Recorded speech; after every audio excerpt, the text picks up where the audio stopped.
Bayangkan wang sebanyak 277 bilion.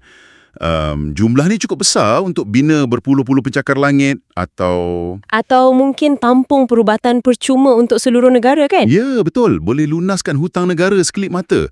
Tapi angka 277 bilion ni sebenarnya adalah jumlah wang yang telah lesap gaib dari sistem kita dalam tempoh 6 tahun yang lepas. Menakutkan? Sangat.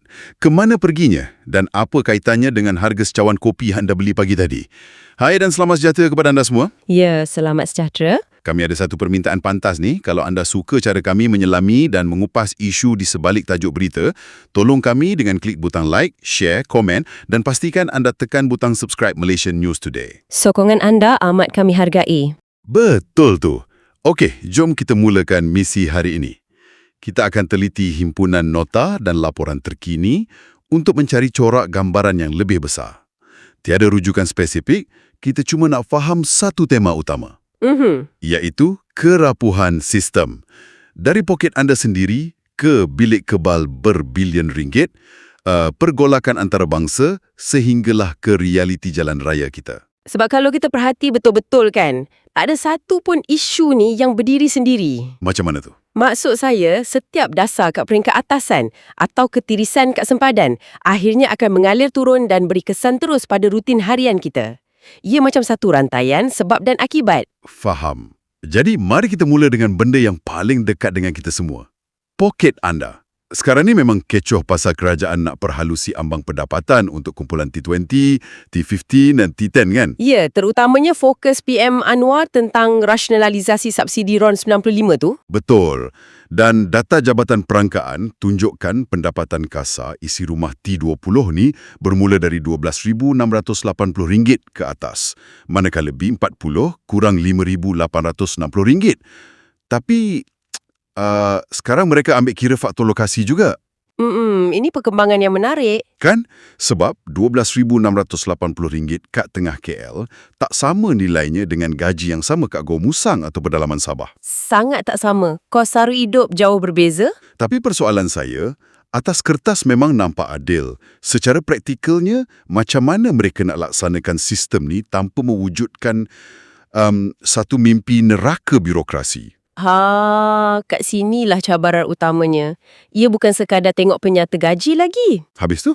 Untuk bezakan kuasa beli antara KL dan Gua Musang, sistem tu kena silangkan berpuluh-puluh pangkalan data. Mereka terpaksa analisis data geospatial, macam kat mana bil utility anda dibayar, alamat LHDN dan purata perbelanjaan kat poskod tu. Oh, jadi kriteria kelayakan tu bukan sekadar satu garisan lurus lah ni. Ya, ia jadi satu matriks yang kompleks. Tapi kenapa kerajaan terdesak nak buat sekarang? Sebab, kalau kita tengok indeks volume perkhidmatan Malaysia, ia sedang melonjak ke 168 meter. Oh, itu pertumbuhan 5.8% tahun ke tahun untuk suku pertama 2026 kan? Tepat sekali. Maksudnya, perniagaan kita tengah rancak. Pemburungan, peruncitan, makanan dan minuman, sektor komunikasi. Betul. Tapi masalahnya, bila ekonomi makin mengembang, penggunaan bahan api oleh sektor industri pun meningkat. Kalau subsidi ni tak distruktur semula, kekayaan negara terus hangus macam tu saja. Hangus dibakar kat stesen minyak. Ya, dan subsidi tu dinikmati oleh perniagaan besar atau mereka yang tak layak. Sepatutnya wang tu disalurkan untuk rakyat yang betul-betul perlukan bantuan. Ibarat macam sebuah enjin kenderaan lah. Kalau kita buang beban berlebihan dari subsidi tersasar ni, enjin ekonomi Malaysia boleh dipacu jauh lebih laju. Analogi yang sangat tepat. Dan bercakap pasal enjin yang laju ni, Sarawak nampaknya bukan main rancak lagi sekarang. Mereka sedang beralih ke arah sektor aeroangkasa, teknologi tinggi, malah nak tubuhkan syarikat penerbangan Air Borneo. Ya, mereka sedang bina enjin jet mereka sendiri. Tapi bila sebut aeroangkasa ni, adakah mereka sekarang nak beli kapal terbang saja? Oh, tidak. Jauh lebih besar dari itu. Industri aeroangkasa ni berfungsi sebagai mangkuk pijak untuk teknologi tinggi. Ia melibatkan ekosistem rantaian bekalan yang sangat besar. Contohnya macam mana tu? Dari pembuatan komponen alloy ringan, teknologi satelit, pemprosesan data drone, sampailah ke pusat penyelenggaraan pesawat. Semua ni akan cipta lambakan kerja bergaji premium dan kurangkan kebergantungan mereka pada minyak mentah. Menarik. Tapi Ini bawa saya kepada satu persoalan yang agak pedih. Kalau ekonomi kita sedang berkembang dan kita nak jimat bilion dari subsidi, ke mana perginya wang kita selama ni? Macam mana kita boleh hilang 277 bilion akibat ketirisan dalam tempoh 6 tahun? Ini menurut Ketua Pesuruhjaya SPRM sendiri, Tan Sri Azam Baki. Angka ni tak masuk akal tau. Memang besar gila. 277 bilion dalam 6 tahun tu, maksudnya kita hilang purata lebih 46 bilion setiap tahun. Wow, dari mana datangnya ketirisan besar macam ni? Ia datang dari setiap lapisan. Ketirisan cukai, ketidakcakapan perolehan, rasuah korporat. Malah, SPRM sekarang tengah pantau isu e-waste atau sisa elektronik yang diimport secara haram. E-waste? Maksudnya sampah komputer tu. Ya, bunyinya macam sampah biasa. Tapi sindikat bawa masuk benda ni untuk ekstrak emas dan logam berharga guna bahan kimia berbahaya. Mereka tak bayar cukai dan kos cuci pencemaran tu pembayar cukai yang kena tanggung. Oh, wow. Kelicikan tu ada kat mana-mana. Tapi, kita selalu juga dengar kes berprofil tinggi kan? Macam tokoh kewangan Islam, Tan Sri Daud Bakar dan pengarah Norisa Tajuddin didakwa atas 7 pertuduhan pecah amanah babitkan 10.55 juta. Ya, dana yang asalnya untuk kilang sarung tangan patuh syariah tu. Betul. Lepas tu, ada kes bekas pembantu ahli Parlimen Seputih, Edmund Teo Kang Yek, didakwa memanipulasi permohonan 16 sekolah untuk bantuan papan pintar dan terima rasuah RM500,000. Setengah juta ringgit untuk program sekolah. Jadi soalan provokasi saya kat sini, kalau pendakwaan ni berterusan, adakah pesalah ni betul-betul takut? Atau bagi mereka ni sekadar kos jalankan perniagaan haram, macam kena saman parking? Coraknya kat sini adalah kelumpangan sistem kelulusan. Ketirisan berlaku di peringkat korporat, politik akar umbi, sampailah ke sempadan kita. Sempadan kita pun bolos teruk kan? Sangat! Baru-baru ni custom KLIA berjaya patahkan seludup tunai RM129,500, minuman keras tanpa cukai bernilai lebih RM221,000 dan 8 kilogram ketamin. 8 kilogram ketamin. Biar betul, banyak tu. Macam mana barang sebanyak tu boleh rancang untuk melepasi KLIA? Sindiket main dengan kebarangkalian dan kelajuan logistik lapangan terbang. Tak logik untuk buka setiap kotak. Sebab tu SPRM selalu ingatkan, pencegahan rasuah ni tanggungjawab bersama. Penguatkuasa tak boleh kerja bersendirian tanpa maklumat awam. Setuju. Dan sementara kita sibuk baiki kebocoran kat dalam rumah sendiri, gelombang dari luar negara pula tengah mengganas tanpa ampun.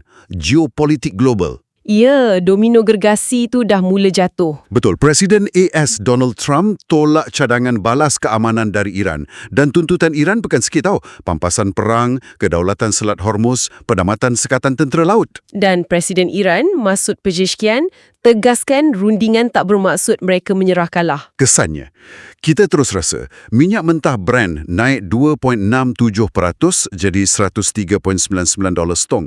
WTI naik 2.35%. Harga emas pula menjunam 1.1%. Kenapa pasaran bertindak balas seteruk ni? Sebabnya adalah Selat Hormuz tu sendiri. Oh, yang Iran nak kedaulatan tu? Ya, Selat Hormuz adalah saluran paling kritikal di dunia. Hampir 1/5 bekalan minyak dunia lalu kat situ. Kalau ada ketegangan, ibarat injap saluran minyak global kena cekik. Dan sebab itulah harga minyak dunia terus naik mendadak bila draft tu ditolak. Tepat sekali. Cuba anda sebagai pendengar fikirkan satu tweet atau draft yang ditolak, nun jauh kat Washington atau Tehran, terus beri impak pada harga komoditi dan kewangan peribadi anda kat Malaysia. Dan bukan setakat ekonomi je tahu, isu kesihatan global pun mula meresap masuk. Oh ya, kes hantar virus kat kapal persiaran MV Hondias tu kan? 8 kes positif setakat ni. Ya, warga AS dan Perancis mula disahkan positif. Virus tak perlukan pasport untuk merentas sempadan. Dan kalau kita tengok dari segi politik serantau pula, bekas PM Thailand Shinawatra dibebaskan awal dari penjara tapi kena pakai pemantauan elektronik. Kat Filipina lagi teruk. Naib Presiden Sara Duterte dipecat oleh Dewan Perwakilan dengan 257 undi dan bakal berdepan perbincangan Senet. Berita-berita ni tunjukkan satu benda penting. betapa pentingnya kita ada asas politik yang kukuh di dalam negara untuk hadapi semua ketidakstabilan kat luar tu. Saya setuju sangat. Dan itu bawa kita balik ke Malaysia.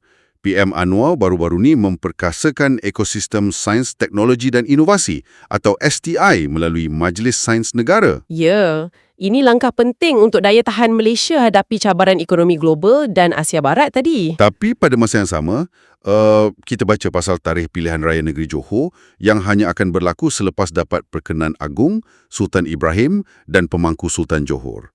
Pertemuan Zahid Hamidi baru-baru ni sempena ulang tahun UMNO ke-80. Saya nampak ada satu kontras kat sini. Negara sibuk nak beralih ke arah inovasi bernilai tinggi yang bergerak pantas, tapi proses asas demokrasi macam PRN Johor ingatkan kita yang setiap visi moden ni perlukan restu institusi tradisional. Betul. Sebab inovasi tanpa kestabilan adalah sangat berisiko. PM fokus pada STI untuk lindungi kita dari kejutan luar. Tapi sinergi kerajaan dengan pihak swasta perlukan satu asas yang tak berubah-ubah. Maksudnya kestabilan politik di lapangan tersendiri. Ya, tapi sementara kita rancang berbilion ringgit dan teknologi tinggi di peringkat atasan, realiti di peringkat jalanan kita kadang-kala jauh lebih tragis dan menuntut perhatian segera. Aduh, ini bahagian yang berat. Kita bercakap pasal ketirisan berbilion, tapi hakikatnya nyawa rakyat paling terancam oleh benda asas. Kemalangan simpang jalan, contohnya di Machang baru-baru ni. Ya. 4 orang pelajar. Mereka menunggang dan membonceng satu motosikal. 4 orang atas satu motor dan bertembung dengan kereta guru di simpang jalan. Semua cedera parah. Itu kegagalan kepatuhan sivil yang amat menyedihkan. Dan kemalangan viral di lebuh raya NKVE2. Pemandu Proton Inspira umur 26 tahun terbabas masuk lorong laju, dilanggar kereta Wira dan Hilux. Dan yang paling luluh hati saya, tragedi kat Kedah. Ya, yang melibatkan lori itu kan. Pemandu lori itu positif dadah, merempuh kereta dan mengorbankan bayi berusia 5 bulan, Muhammad Ariel Zafran. Belum lagi kes kat Perak, lelaki penganggur bunuh jiran wanita 70 tahun dengan kesan tetakan. Allahu Akbar. Adakah undang-undang kita ni tak ada gigi langsung? Undang-undang pengangkutan sentiasa dikemas kini. Tapi masalahnya adalah kepatuhan sivik dan kecekapan infrastruktur. Macam kat NKVE, bila ada kenderaan terbabas secara tiba-tiba ke lorong laju, mangsa di belakang tu hampir tak ada masa untuk elak. Tapi macam pemandu lori positif dadah dan 4 pelajar atas satu motor tu, ia pasal sikap kan? Betul. Sistem boleh direka dengan baik, tapi kalau pemandu ambil dadah, lori itu jadi senjata membunuh. Dan masyarakat yang biarkan 4 budak naik satu motor, ia kegagalan kita menegur di peringkat akar umbi. Kelakuan individu yang runtuhkan sistem keselamatan itu sendiri. Tepat. Okey, suasana rasa sangat berat sekarang ni dengan semua tragedi itu. Mari kita beralih sebentar kepada ruang di mana semangat juang Malaysia masih menyinar positif. Sukan kita. Setuju. Arena yang menuntut disiplin dan adaptasi yang luar biasa. Macam jago squash kita, Sifas Anggari. Dia marah ke suku akhir kejohanan dunia buat tahun kedua berturut-turut. Dia kalahkan pemain Belgium, Tina Giles. Dan dia buat semua tu dalam masa 38 minit saja. Biar betul, 38 minit bermain squash tanpa lepas satu set pun. Mentaliti juara sungguh. Tapi cabaran seterusnya makin sengit. Dia akan jumpa nombor 1 dunia, Hana El Hamami. Ya, dari sukan fizikal macam squash, hinggalah ke sukan digital macam arena e-sukan, cabaran mental tetap sama. Oh, MPL Malaysia tu kan? Selangor Red Giants atau SRG. Rekod tanpa kalah mereka selama 542 hari akhirnya lebur bila kalah 1-2 dengan ACE Sports. Tapi kena ingat, SRG main tanpa pemain bintang mereka, Cream atau Sekis, yang digantung 7 perlawanan tu. Ya, kehilangan rekod 542 hari tu mesti rasa perit gila kan? Tapi cara SRG bangkit keesokan harinya, kalahkan BTR Malaysia untuk sahkan tiket ke playoff, wow, itu definisi mentaliti kelas pertama. Betul. Baik squash atau Mobile Legends, ia perlukan adaptasi. Macam SRG, mereka cepat susun strategi tanpa pemain utama dan terus kekal fokus. Hebat ah. Okey, kita dah tiba di penghujung sesi hari ini. Dari bilion ringgit yang hilang akibat ketirisan sampai ke kemalangan yang meragut nyawa bayi yang tak berdosa, satu soalan untuk anda renungkan hari ini. Adakah sistem yang korup membentuk kelakuan kita atau sikap ambil mudah individu yang lama-kelamaan meruntuhkan sesebuah sistem yang besar. Sesuatu untuk kita fikir-fikirkan? Soalan yang cukup mendalam. Okey semua, jangan lupa untuk like, share, tinggalkan komen anda di bawah dan pastikan anda tekan butang subscribe Malaysian News Today. Sokongan anda sangat bermakna. Ya, terima kasih kerana luangkan masa bersama kami hari ini. Terima kasih banyak-banyak, jaga diri dan kita jumpa lagi di masa akan datang.